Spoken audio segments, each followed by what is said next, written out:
Salut à tous. Alors, je profite des événements actuels qui se déroulent partout en France pour faire cette petite vidéo.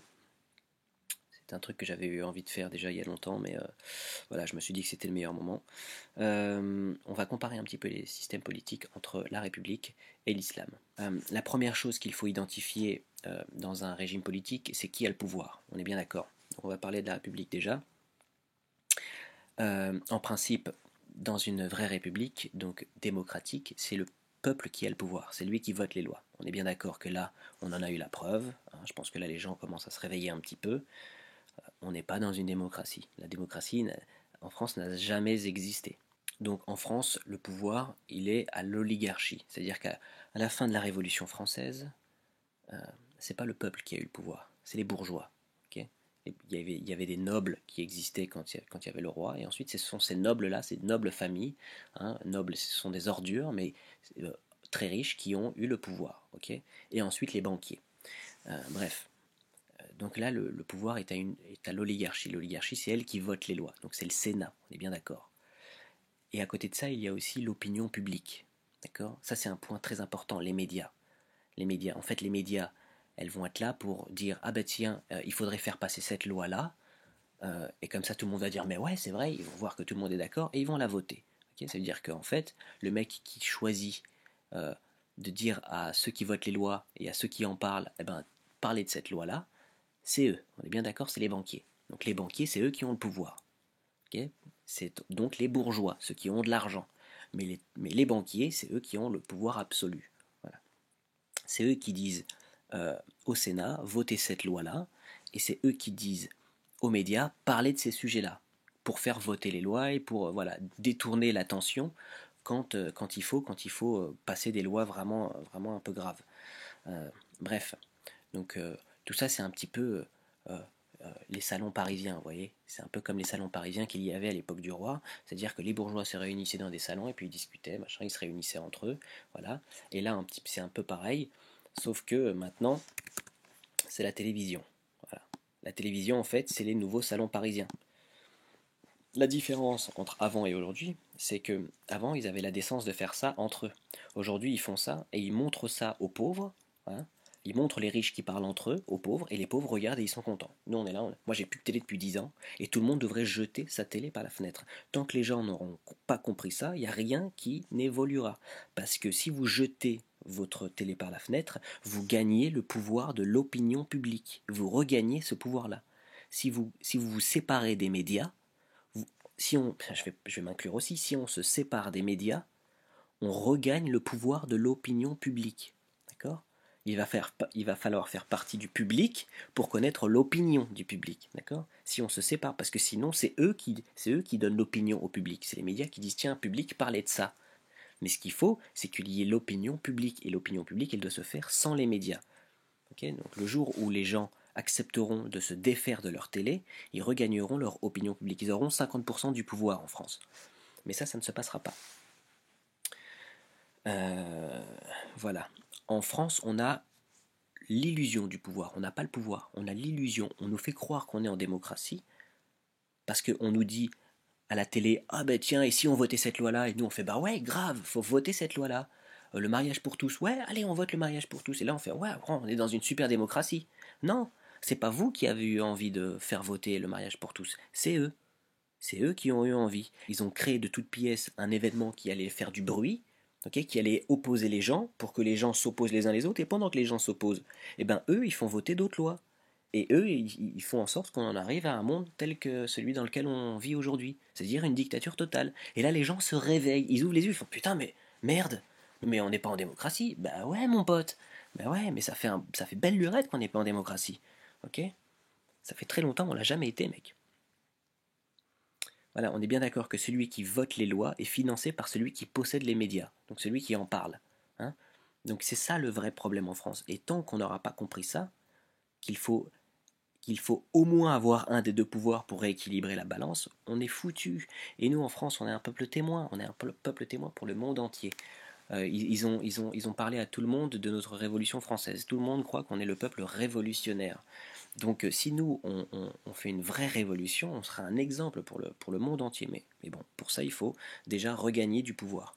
Et les gens n'accepteront jamais de jeter leur télévision parce qu'ils pensent qu'ils peuvent. Vous pensez, moi j'en ai pas, donc je peux me permettre, vous pensez que vous pouvez consommer intelligemment de la télévision. Mais c'est pas possible. En fait, la télévision, soit on ne la consomme pas et là on est intelligent, soit on la consomme et on n'est pas intelligent parce que la télévision, elle est plus vicieuse que vous. Elle crée des tensions, elle crée des débats qui n'existeraient pas sans la télévision, ou en tout cas qui existeraient, mais de manière très réduite, chacun de son coin, dans le bar du coin, machin, mais c'est tout. Mais il n'y aurait pas quelque chose de national, je veux dire, entre le 93 et le 94, ils parleraient pas du tout de la même chose, les mecs, on est bien d'accord. Mais là, tout le monde parle de la même chose parce que ça passe à la télé. Voilà, donc il faut se séparer de la télé. Les gens demandent, mais qu'est-ce qu'on pourrait faire? Ah, il faudrait peut-être arrêter de payer des taxes. Ah, il faudrait peut-être bloquer des ronds-points. Non, non, juste vous prenez votre télé, vous la jetez par la fenêtre, vous dites à l'État, je n'ai pas de télévision, je veux ma redevance télé, je ne la paye pas. Voilà, déjà vous commencez par là, vous gagnez 158 euros. Et en plus, derrière, vous gagnez le pouvoir de l'opinion publique. Ok? Tant que les gens ne font pas ça, c'est mort. Si vous avez envie de faire quelque chose, faites ça, c'est ce qu'il y a de plus simple. Voilà. Est-ce que vous êtes capable de le faire? Est-ce que vous êtes capable de vivre sans télévision? C'est la question. Si vous n'êtes pas capable de vivre sans télévision, ça ne changera jamais, parce que même si vous réussissez à avoir le pouvoir oligarchique, même si vous réussissez à avoir le Sénat, ok, il faudra quand même avoir l'opinion publique, parce que les lois qui vont être votées vont dépendre des médias. Hein, c'est les médias qui vont parler de certaines lois et qui vont en parler d'une certaine manière, de sorte à ce que tout le monde croit qu'il faut la voter, ou de sorte à opposer les gens. Donc en fait, c'est ceux qui ont les médias qui dirigeront encore. Ça ne changera jamais. Ok? Ou alors, il faut réussir à déloger les banquiers. Mais ça vous pouvez pas, parce que vous savez même pas où ils sont. On sait même pas où ils sont. On sait que c'est les Rothschild, mais jamais on arrivera à les atteindre. On n'arrivera à les atteindre que si on passe directement sur ce système-là. Mais là, on y viendra après. Voilà. Donc ça, c'est pour le pouvoir en République. Alors, en République, on nous a appris pas de peine de mort, c'est pas bien, pas de violence, la violence c'est pas bien, blabla, faut pas être méchant, c'est mieux d'être gentil, ok. Donc ça, moi je suis d'accord, moi je suis pas violent, j'aime pas me battre, enfin voilà, je fais pas de mal. Je n'arrache pas les fleurs, si vous voulez savoir. Voilà, je peux pas arracher une fleur parce que je sais qu'elle meurt derrière. Je ne peux pas. Bref, je ne suis pas du tout violent. En fait, je suis à l'opposé de la violence. Mais je trouve qu'il faut savoir faire la différence entre la bonne violence et la mauvaise violence. Je crois qu'il y a la mauvaise violence, c'est celle que tout le monde paye alors qu'ils n'ont rien fait.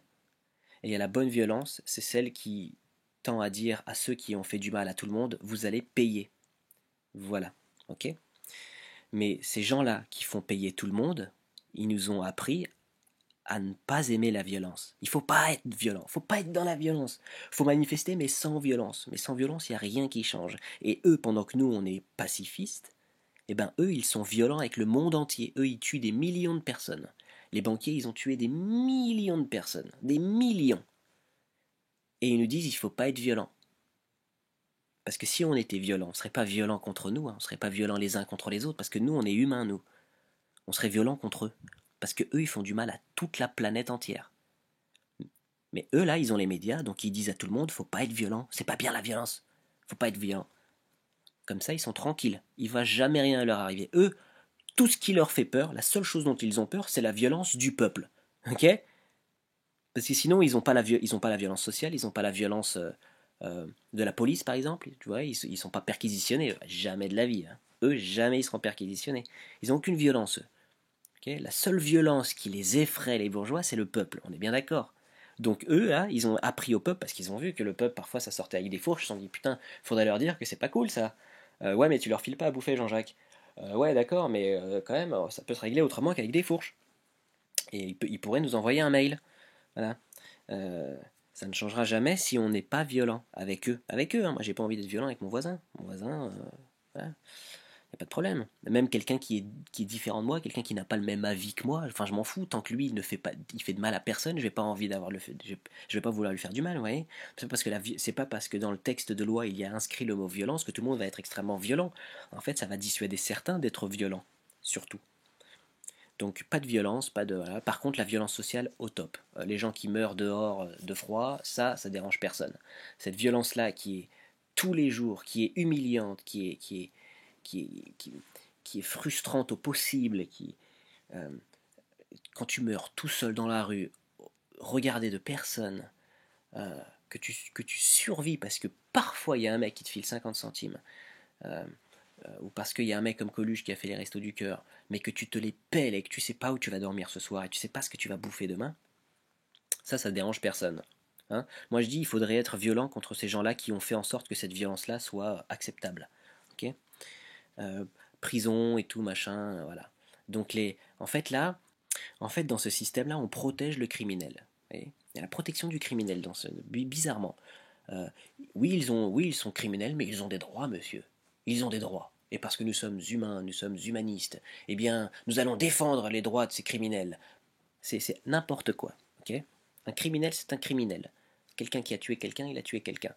C'est pas à la légère. Il y a de la souffrance sur des années. Ok. Il y a une famille qui est détruite. Il y a des gens qui se séparent. Il y a des enfants qui perdent leurs parents. Donc c'est pas juste ah ben tiens 5 ans. C'est n'importe quoi ça. Ok. Dans ce système de république, on protège les criminels. Pourquoi? Parce que le peuple n'est pas criminel. Le peuple, je vous jure, moi je suis comédien. Je voyage dans la France entière pour faire des pièces. Et bien je rencontre les gens, vous êtes d'une gentillesse incroyable. Tous, tous, vous êtes incroyablement gentils. Tu demandes quelque chose à quelqu'un dans un patelin français, il va toujours te le dire avec un sourire. Oui, bonjour monsieur, il n'y a pas de problème.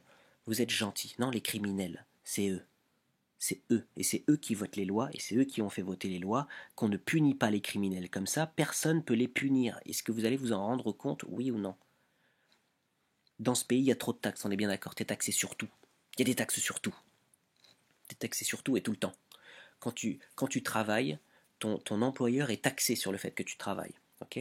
Lui doit payer des taxes. Toi, le salaire qu'il te donne, lui, il est taxé aussi. Ok. Ensuite, quand tu reçois cet argent, tu vas acheter des trucs. Là-dessus, tu es taxé.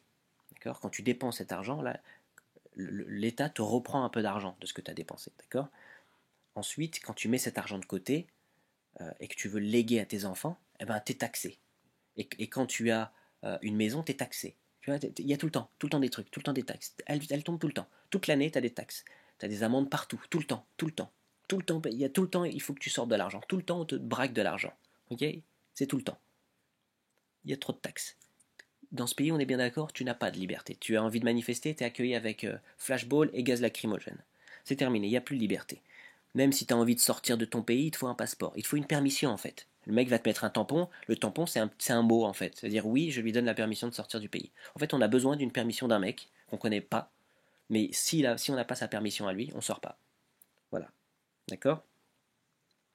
Alors, dans le monde actuel, en République, on est bien d'accord, centrale nucléaire, armes à feu, pesticides, déforestation, 1% plus riche que les 99%, guerre mondiale, surconsommation, animaux en batterie, blabla, tout ça, il y a. Ok. Ensuite, lapidation, il n'y a pas. Ah, il n'y a pas.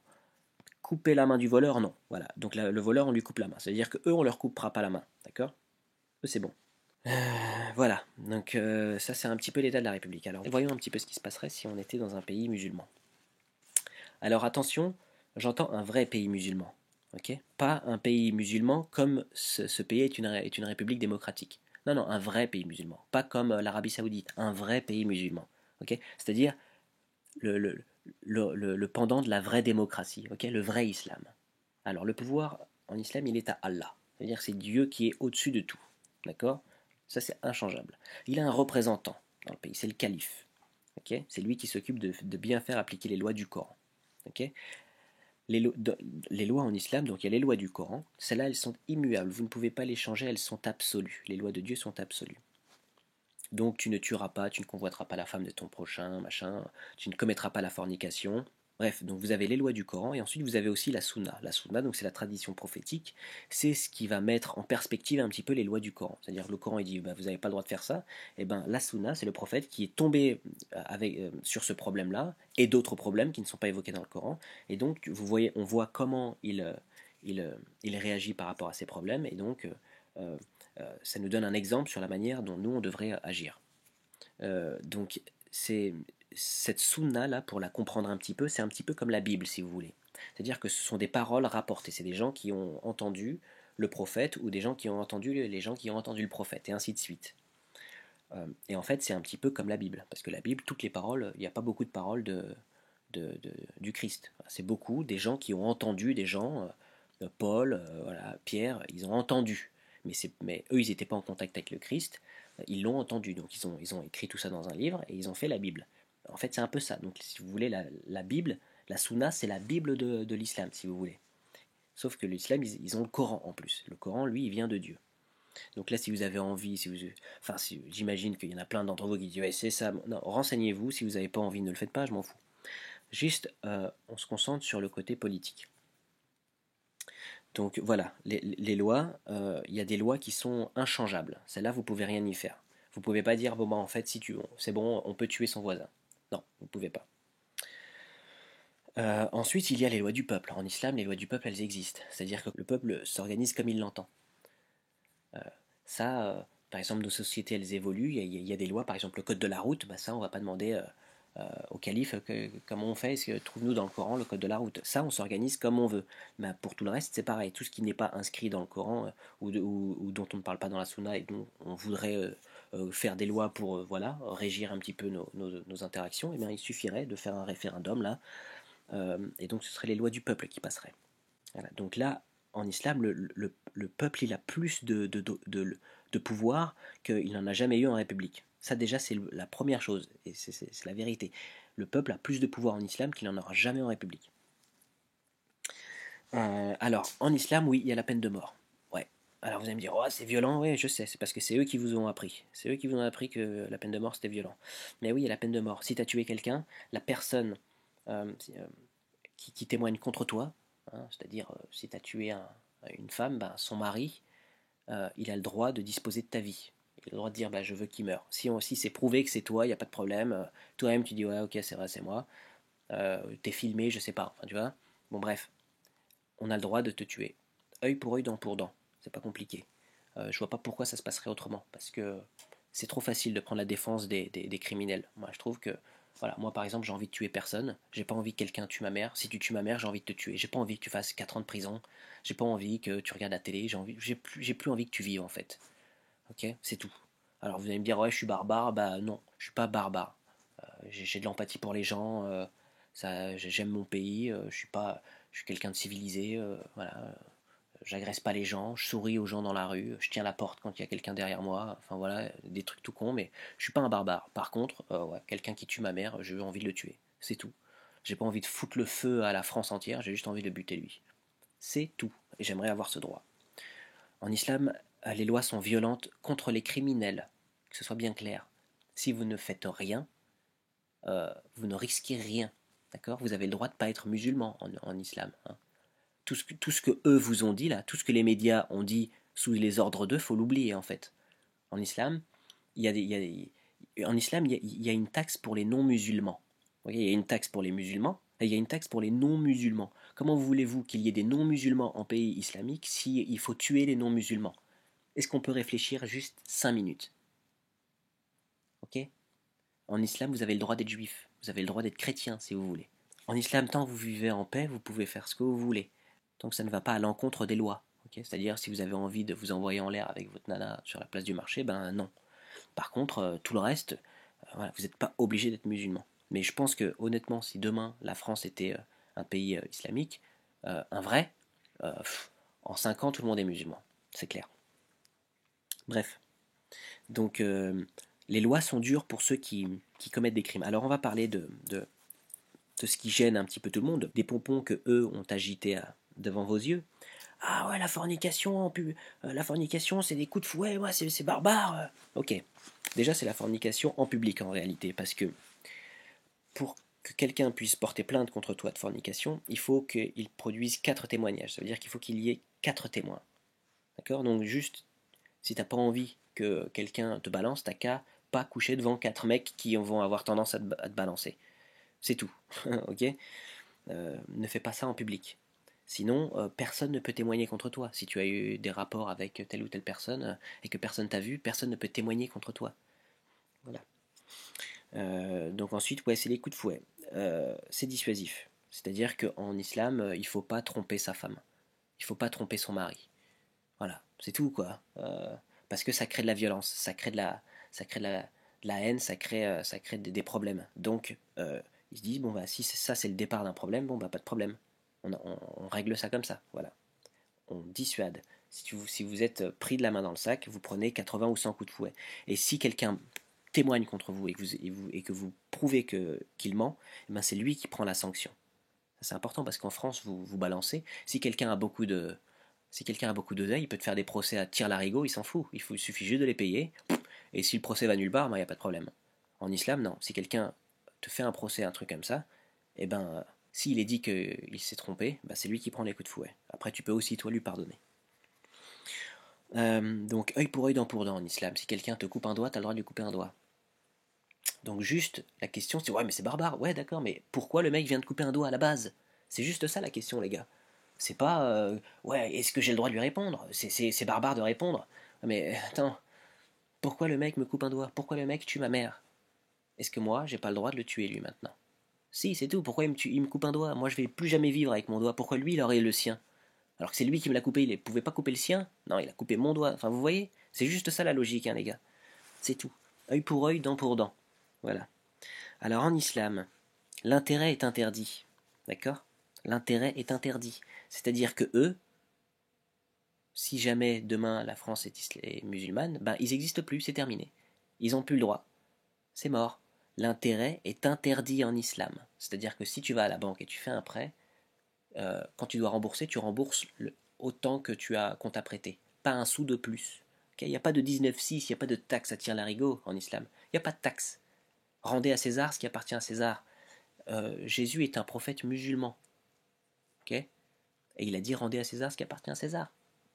Il n'y a pas de taxe. On s'en fout de l'argent en islam. L'argent n'est pas du tout le but de la vie musulmane. Okay,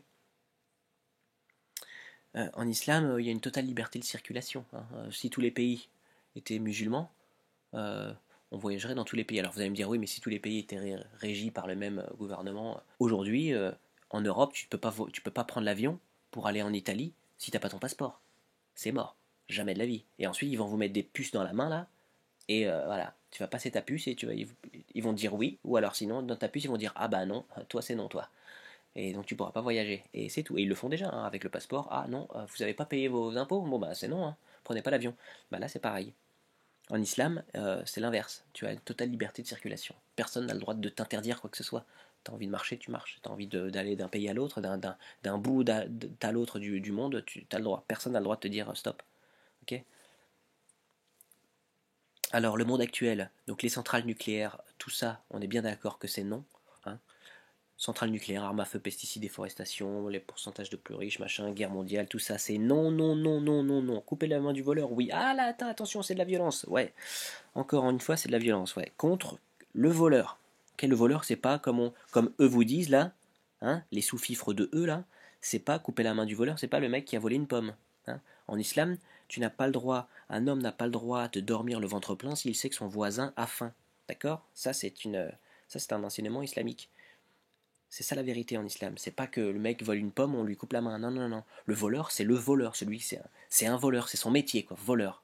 Voleur. Donc, les banques. Eux, c'est des voleurs. Eux, ils volent l'argent des gens. Donc, c'est des voleurs. Donc, eux, on leur couperait la main, eux, par exemple. Voilà. Eux, on leur couperait la main.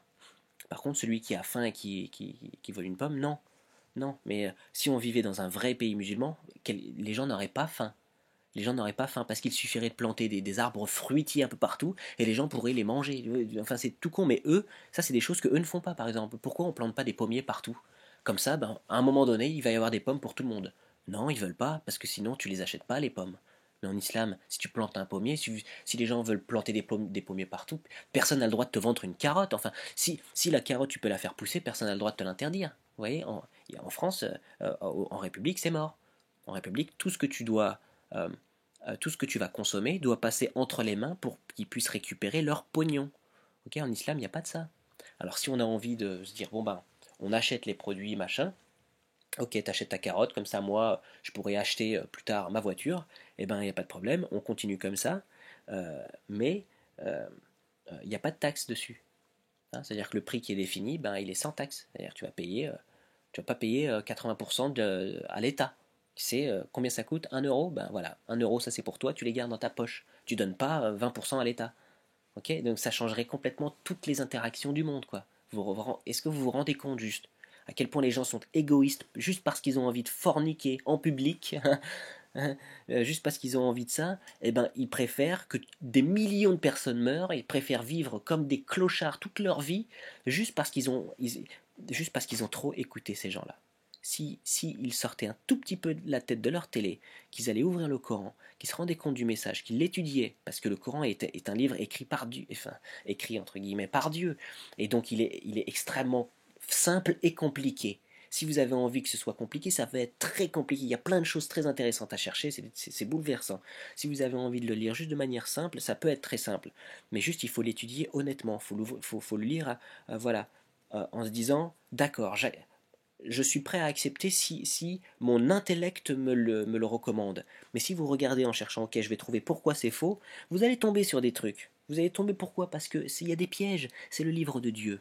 Le livre de Dieu, c'est le livre, si tu veux le lire, il faut le lire avec le cœur, c'est-à-dire avec le cœur ouvert. Tu n'as même pas besoin de le lire avec ton cœur, il faut juste que tu sois ouvert. Le Coran, ce n'est pas, il, n'est- il ne suit pas une trame, vous voyez, ça passe du coq à l'âne, machin, c'est écrit comme ça. Euh, et donc du coup, ben, pour comprendre quelque chose, il faut tout lire, parce qu'il y a quelque chose qui peut être dit au début et qui retrouve quelque chose à la fin, donc un autre enseignement sur la même histoire, donc il faut tout lire. Donc c'est vraiment compliqué, mais en même temps c'est très très simple. Il suffit juste de le lire avec le cœur ouvert. Vraiment, si les gens faisaient ça, ils voudraient de l'islam. S'ils arrêtaient de croire que s'il y avait l'islam demain, on couperait la main de tout le monde, si juste ils arrêtaient de croire à la télé 5 minutes, ils se diraient mais attendez, mais ok, juste réfléchissons, il n'y a pas de taxe. Il n'y a pas d'interdiction de ceci, il n'y a pas d'interdiction de cela, il n'y a pas de radar sur la route, il n'y a pas de... alors voilà, il n'y a pas de film porno à la télé, il n'y a pas de pornographie pour les enfants, voilà, il n'y a pas de pédophilie. Non, ça non. Ah ouais, mais c'est dommage, parce que eux, la pédophilie, ils aiment beaucoup, voyez-vous. Eux, ils aiment beaucoup ça. Donc si jamais ça devait être interdit, ah non, faut surtout pas. Ils ont envie de coucher avec des enfants, ces gens-là. Euh, tout ce qui peut pourrir une société est interdit dans l'islam. Alors oui, l'alcool. Là, l'alcool, oui, buvez beaucoup d'alcool. Comme ça, vous allez oublier, comme ça, vous allez être bourré. Dès que vous n'allez pas bien, dès que le monde qu'on vous vend vous semble trop pourri, eh ben, buvez pour oublier. Buvez pour oublier la semaine de merde que vous avez eu à passer, à travailler, pour gagner de l'argent, pour vous acheter des trucs dont vous n'avez pas vraiment besoin, juste parce que la télé vous avait dit qu'il fallait l'acheter. Pensez à tout ça. Pensez à ça. C'est les banquiers qui vous, qui vous manipulent. Et donc tout ça pourquoi? Pour avoir un petit peu de sexualité. Ouais, ouais, d'accord, voilà. C'est juste ça. C'est juste ça. Pas de pornographie en islam. Là, la pornographie, oui, oui, bien sûr, c'est très très bien. À savoir que eux, ils vous disent que Dieu n'existe pas, mais ça, vous n'en avez pas la preuve. Peut-être que l'islam, c'est la vérité, et peut-être que tout ce que l'islam te dit ne fais pas, il faut pas le faire. Et peut-être que, et comme par hasard, tout ce que l'islam te dit ne fais pas, eux, ils te disent ouais, fais-le. Hein. L'islam, en fait, c'est le bien commun. Voilà, c'est ça. L'islam, c'est un monde de bien commun. La République, c'est le bien à chacun pour ça. Chacun pour soi et Dieu pour tous, vous voyez? C'est ça. Chacun pour soi et Dieu pour tous. Ici, là, c'est Dieu pour tous. Ok? Et tous pour Dieu. Voilà. Là, c'est chacun pour soi. Chacun pour sa gueule. C'est tout. Alors, en République,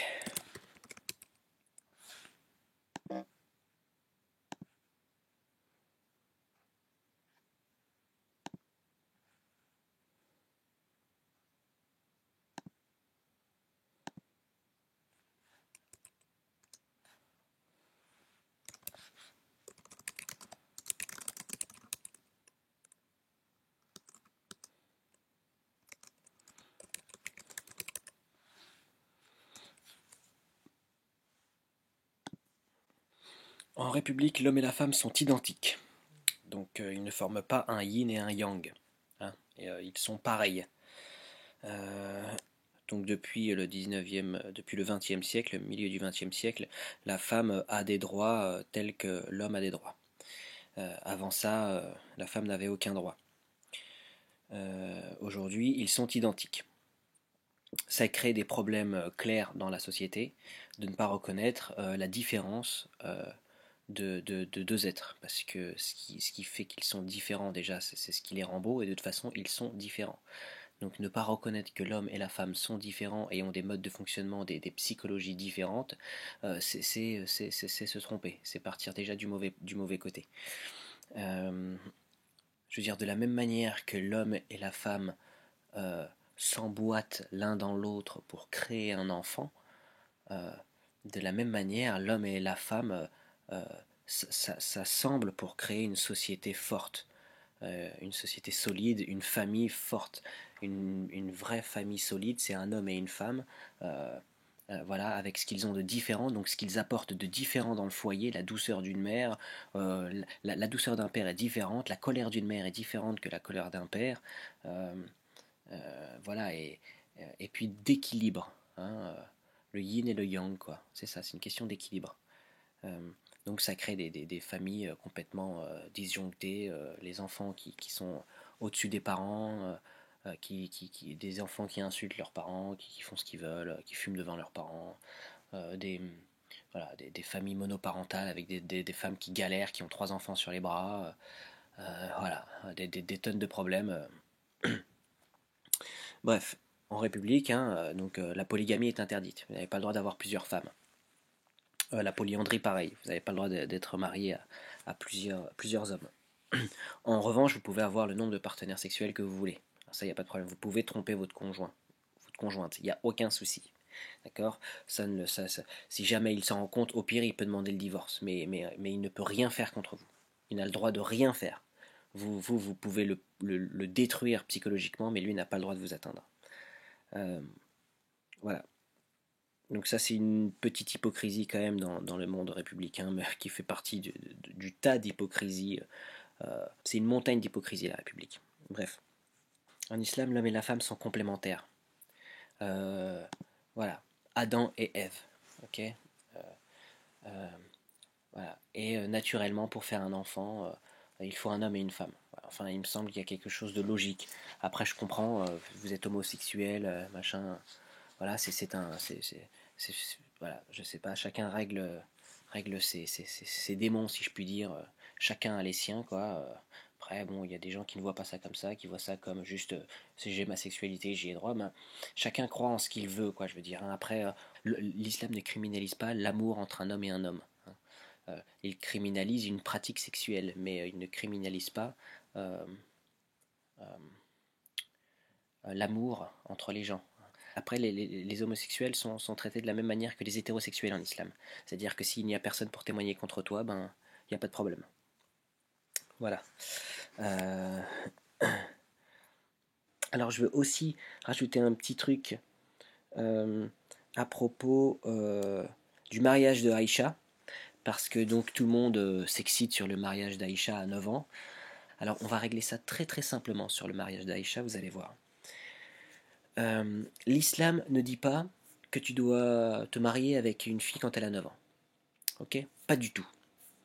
L'islam, il laisse les hommes s'organiser comme ils l'entendent. Simplement, ce qu'il dit, pour donner une barrière, pour mettre une limite, il dit euh, tu ne peux pas avoir de relation sexuelle avec une femme si elle n'a pas ses règles. Alors là, je sais qu'il y en a qui vont sauter au plafond. Euh, Ça ne veut pas dire qu'il faut avoir des relations sexuelles avec des femmes, avec des jeunes filles qui viennent d'avoir leurs règles. Ok. Détendez-vous tout de suite. Ça ne veut pas dire c'est bon les gars, sautez sur le gâteau. L'islam, c'est pas ça. Ok. L'islam, c'est si tu veux te marier, t'en choisis une, tu te maries avec, t'as des enfants. Ok. C'est pas tu vas te taper toutes les vierges de 13 ans de la planète. Non, c'est pas du tout ça. Ensuite, il y a un autre truc, c'est que l'islam ne donne pas d'âge auquel tu dois te marier. Donc si la société musulmane décide que, eh bien, nous pensons en l'an 2018, bientôt 2019, que se marier avec une fille, avoir des relations sexuelles avec une fille avant qu'elle ait 16 ans, 17 ans, 20 ans, 40 ans, euh, la société a le droit de s'organiser telle qu'elle l'entend. Okay. Maintenant, à cette époque-là, les gens fonctionnaient, la planète entière fonctionnait comme ça. Donc euh, regardez les mœurs d'une époque au travers des lunettes de notre époque à nous, c'est complètement hypocrite, ça n'a aucun sens. Tout le monde faisait ça à l'époque, les rois, les reines, vous, vos ancêtres, tout le monde a fait ça. Donc détendez-vous tout de suite. Détendez-vous tout de suite. L'islam ne dit pas il faut se marier à 9 ans, les mecs. Non, non, non, absolument pas. Alors, calmez-vous, quoi. Raconter des conneries, autant les musulmans qui disent non, elle avait pas 9 ans, ah bon, bah alors elle savait pas son âge, que les autres qui disent oh, elle avait 9 ans, c'est scandaleux. Ouais, mais tes parents ont fait pareil, hein. Les parents de tes parents et de leurs parents, ils ont fait exactement pareil. Donc calmez-vous tout de suite. Maintenant, moi, j'ai pas envie de coucher avec une fille qui n'a pas, voilà, euh, un corps de femme, une mentalité de femme, une psychologie de femme, un regard de femme, hein. Donc, moi, personnellement, je le ferai pas, hein. Et si on vivait en France musulmane, ben moi, je, je voterais dans le référendum pour que voilà, il y ait une majorité sexuelle, que la majorité sexuelle soit la majorité de conscience. Voilà. Alors, en islam, l'homme a le dessus sur la femme, c'est lui le chef de famille, il a le dessus sur la femme parce que l'islam reconnaît la différence entre les gens. Donc, il reconnaît que l'homme a une puissance physique sur la femme.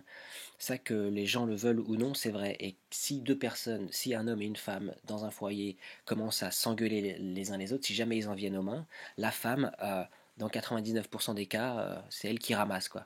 Voilà, l'homme a le droit en islam de lever la main, mais juste réfléchissez juste 30 secondes. Qu'est-ce que ça veut dire? Il a le droit de lever la main, mais il n'a pas le droit de taper pour faire une marque. Ça veut dire que l'homme, en fait, Dieu lui donne le droit de dire à la femme, rappelle-toi qu'à un moment donné, je peux péter un plomb. Et si je pète un plomb, je vais te cogner très très fort. C'est juste ça. Parce que tout le monde n'est pas non plus extrêmement violent. Moi, j'ai jamais été, je suis pas quelqu'un de violent, mais une femme m'a déjà mis dans tous mes états. Je me suis fait du mal à moi-même parce que justement, j'avais pas envie de la frapper. Donc je lui ai rien fait, mais moi je me suis tailladé les bras. J'étais jeune, mais je me suis fait saigner très fort. Parce que j'avais envie de l'éclater. Elle me rendait fou et honnêtement, c'était, je sais plus de quoi ça parlait, mais enfin c'était des embrouilles d'ado quoi. Mais elle m'a rendu complètement dingue, mais à un point où j'avais envie de la buter quoi. Et, et voilà. Et bon, moi je suis quelqu'un qui n'est pas dans la violence, donc j'ai été violent envers moi-même. Mais voilà, quelqu'un qui devient violent face à quelqu'un qui rend complètement malade, je peux comprendre. Enfin, c'est même pas comprendre le fait de frapper, c'est il faut comprendre que ça puisse en arriver là. Si on se dit non, mais ça ne peut jamais en arriver là, on se voile la face. Et l'islam, ce n'est pas un système qui se voile la face. L'islam reconnaît la réalité des êtres. Donc il sait qu'à un moment donné, l'homme, il peut péter un plomb. La femme, elle peut péter un plomb, mais si elle tape l'homme, ça va aller, quoi. Mais si l'homme, il commence à cogner la femme, il la déglingue. Donc il lui dit, non, tu as le droit de prévenir ta femme, attention, attention, quoi. Mais comme dans la nature, les chiens sont comme ça, les lions, je dis pas qu'il faut se conduire comme des animaux, mais c'est juste une manière de prévenir. On prévient tout le monde. Alors pourquoi est-ce que entre conjoints, s'il y a l'un des deux qui peut te mettre dans tous tes états, pourquoi est-ce que toi tu ne pourrais pas le prévenir juste, attention, tu vas me rendre fou. Et peut-être que si on adoptait ça, peut-être qu'on n'en arriverait pas à certaines extrémités. Tu vois, peut-être que si les nanas savaient, attention, ton mari a le droit de pas de te faire mal, mais tu vois, a le droit de te rappeler qu'il a cette puissance physique-là, ben, peut-être qu'elles éviteraient de faire des choses, et peut-être que si on vivait dans un monde musulman, peut-être que les hommes aussi éviteraient de faire certaines choses qui rendent dingues les femmes, tu vois. Ça s'équilibrerait certainement différemment, et à mon avis, mieux. Différemment, c'est sûr, mais à mon avis, mieux. Voilà. Euh, euh, mais ce que je veux dire, c'est que la femme est au courant. Après, moi, très sincèrement, j'espère que ça ne changera jamais. Je n'ai jamais levé la main sur ma copine ni sur une fille. Je ne pense pas que je le ferai. Je ne suis pas comme ça. Mais j'ai déjà eu affaire à la violence des femmes et c'est extrêmement. Et c'est aussi violent qu'une violence physique, quoi. La violence psychologique de certaines femmes sur les hommes, enfin, c'est incroyable.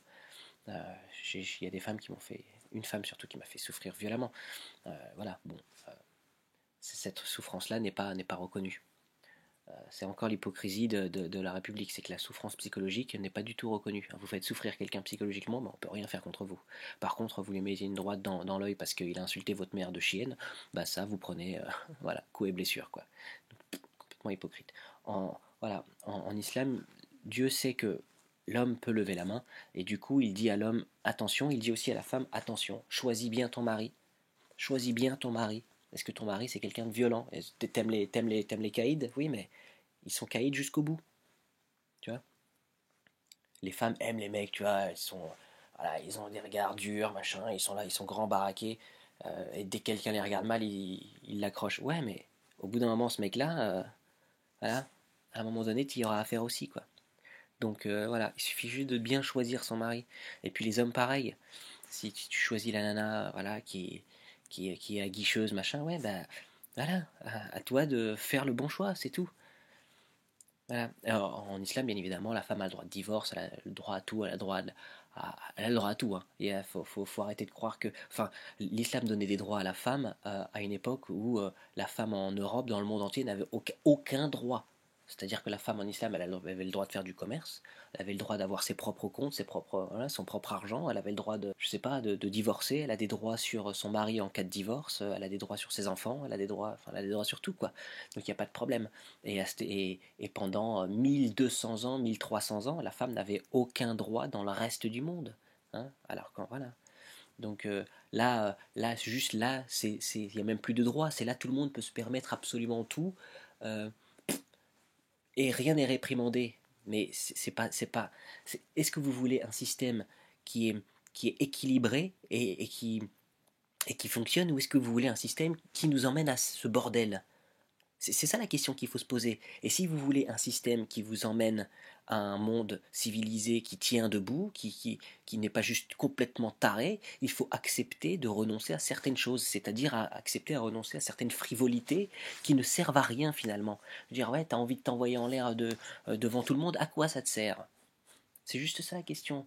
Est-ce que vous avez envie de le faire? Non, par contre, ces gens-là, là, les banquiers, là, ces fous-là, eux, ils ont envie de faire toutes ces choses-là. Eux, c'est des fous furieux de tout ça. Eux, ils ont envie de le faire. Ils ont rien d'autre à faire. Ils sont tellement riches. C'est des pervers de fous, quoi. Ils sont tordus. Faut être tordu pour être aussi riche. Avoir des milliards de milliards et regarder les gens mourir, faut être absolument tordu. Vous imaginez même pas ce que ces mecs font. Vous n'imaginez même pas ce que ces mecs font. Avoir des milliards, des mi- la deuxième fortune de France, je crois, c'est Arnoux, un truc comme ça. Il a 72 milliards. C'est-à-dire que des millions d'euros, il en a 1000, ok? Et ben ça, il l'a 72 fois. Les 1000 millions d'euros, ce mec-là, il les a 72 fois. D'accord? Et il y a des gens qui meurent de faim. Imaginez-vous à quel point il est fou dans sa tête. Voilà. C'est ça le problème, les gars. Donc, bref, en islam, voilà. En islam, on dit la limite, elle est là. Faites bien attention. Vous pouvez aller jusque-là. Ça peut paraître violent, mais ça crée un monde de non-violence. Alors que là, en République, c'est allez-y, faites ce que vous voulez. Voilà. Bon, il y a des lois. Il y a des lois qui sont extrêmement répressives dans le sens où on te tient la gorge foncièrement au niveau des taxes, machin. On te bouffe la gueule. Tu ne peux pas faire un pas dehors, machin. Mais on te dit t'es libre. On te dit ah tu fais ce que tu veux. Mais en fait non. En fait non. En islam, on te dit non non non. T'as le droit de faire ce que tu veux, mais ça là, t'as pas le droit de le faire. Voilà. Mais tout le reste, tu fais ce que tu veux. Là, on te dit tu fais ce que tu veux, mais en fait, t'as le droit de rien faire. Il faut bien se mettre ça dans la tête. Alors, est-ce que vous préférez donner votre argent à ces enfoirés là et continuer à faire en sorte que ce monde existe, ce monde de merde, ce monde pourri? Est-ce que vous avez envie de continuer à vivre dans ce taudis, ce bordel sans nom, pour avoir cette petite frivolité de pouvoir voir des femmes nues, ou pouvoir vous envoyer en l'air sur la place du marché? Ou est-ce que vous préférez dire, ok, j'ai pas besoin de cette télévision, j'ai pas besoin de montrer ma vie, d'exposer ma sexualité, j'ai pas besoin de pornographie. Si je me sépare de ça, les gens vont commencer à manger à leur faim et les inégalités cesseront d'un coup. D'un coup. Alors, et ouais, c'est vrai qu'il y a des mecs qui vont perdre la main, ouais. Tous ces mecs-là, ils vont perdre des mains, ouais, ouais. Il y en a qui vont être exécutés, ouais, mais c'est des enfoirés. Ils ont fait des millions de morts. Ils méritent. Ok. Et si là aujourd'hui on les attrapait et on disait à tout le monde de quoi ils sont responsables, ils se feraient lyncher. Ils se feraient lyncher. Les gens seraient des animaux, j'en suis sûr. Donc, faut juste se donner les moyens d'avoir le système qui nous donnerait toutes ces libertés-là, toutes les libertés de punir celui qui doit être puni, et qui nous donnerait dans les mains les outils pour construire un monde qui tient vraiment debout, pas un monde hypocrite de tordus, de psychopathes. Et ce monde-là, ce vrai monde possible, c'est l'islam. Je suis désolé. Je suis désolé. Déjà d'une, pourquoi? Parce qu'il y a des milliards de musulmans. Si ces milliards de musulmans s'unissaient juste comme ça, une fois, ce serait un tiers au moins de la planète, sinon plus.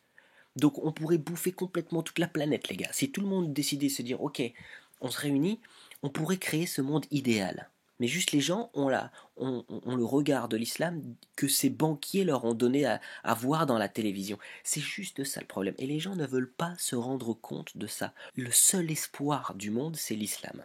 C'est le seul espoir. Vous allez faire un référendum d'initiative, très bien, mais oui, ok.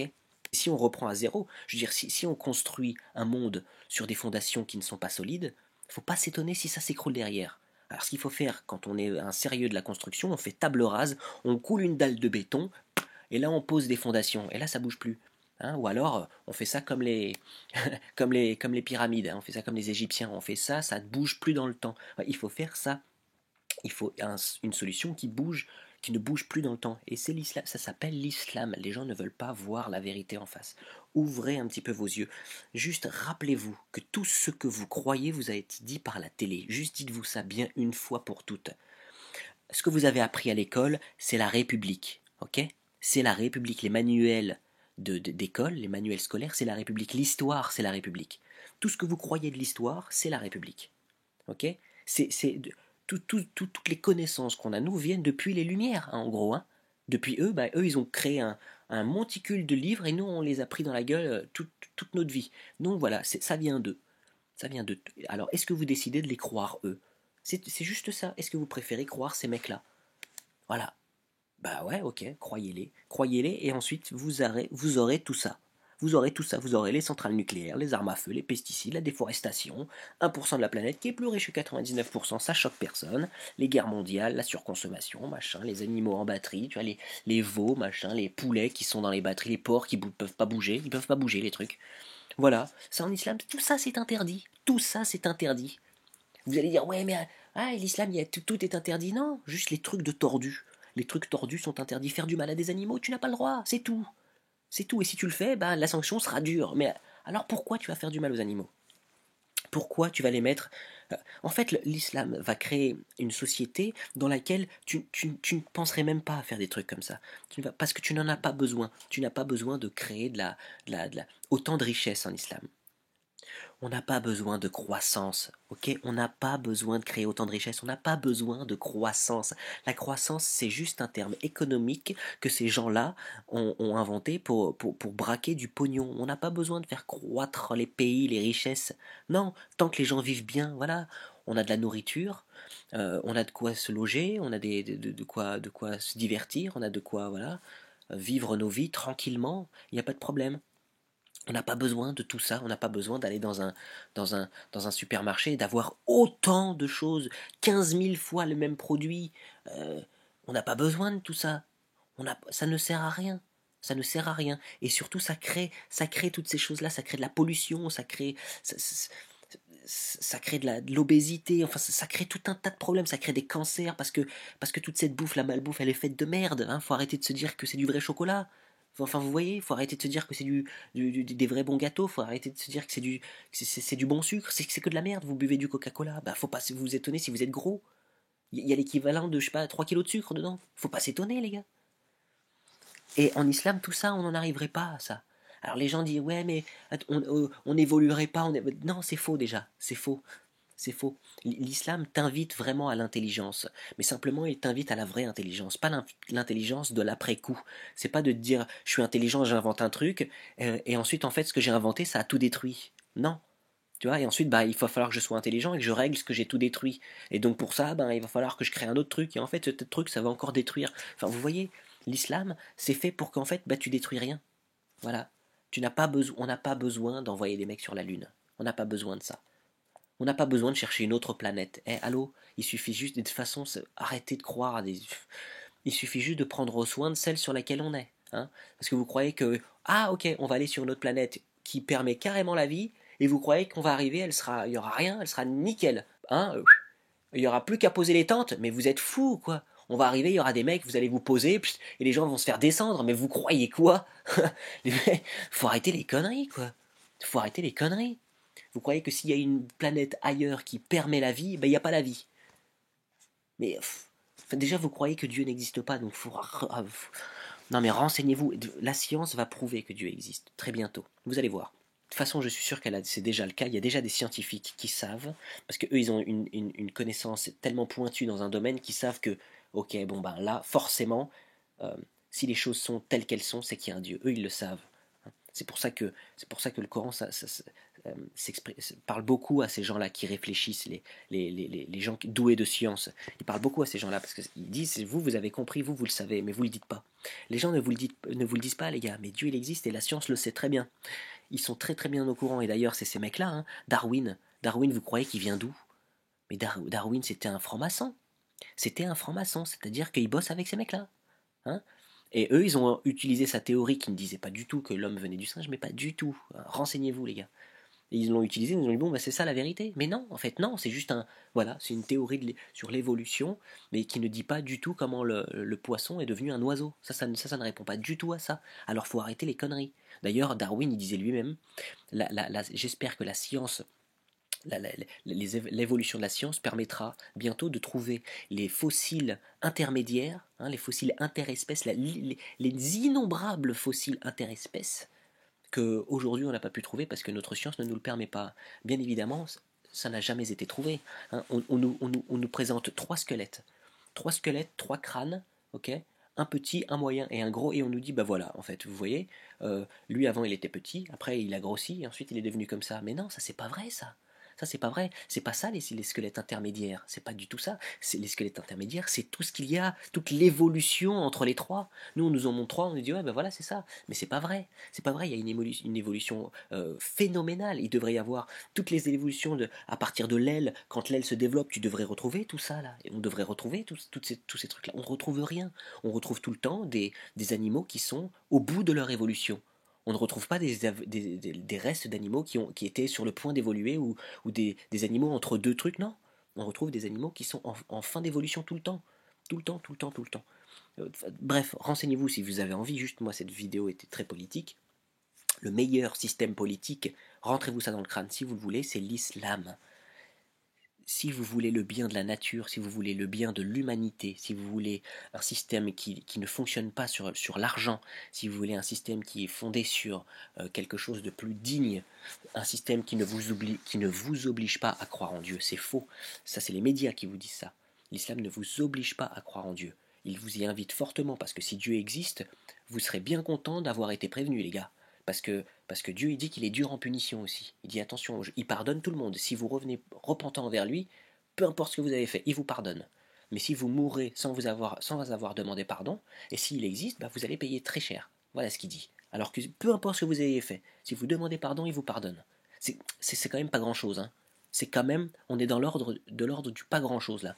Il s'agirait juste de se demander si ces mecs-là ne vous ont pas menti complètement, hein, si leur ennemi juré n'est pas en fait euh, leur pire menace. Hein, et en plus d'être la vérité, bien évidemment, puisque si eux, c'est le démon, et je vous garantis que c'est le démon, hein, de toute façon, l'argent, c'est maman, c'est le démon.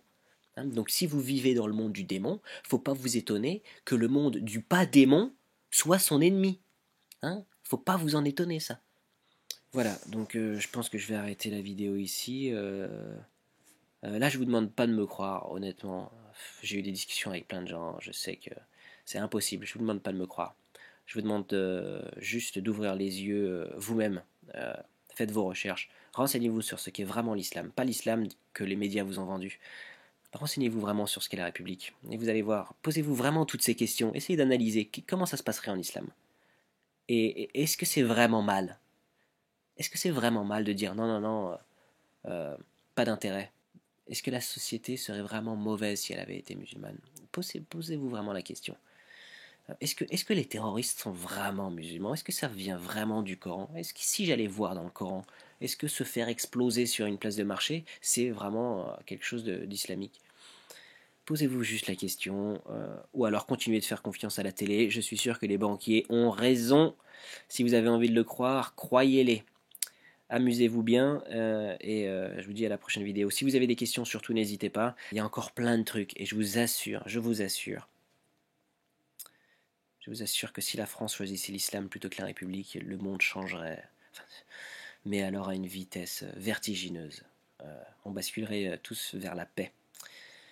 Mais voilà, travail de la télé. Allez, amusez-vous bien, ne touche pas à mon poste. Salut les gars.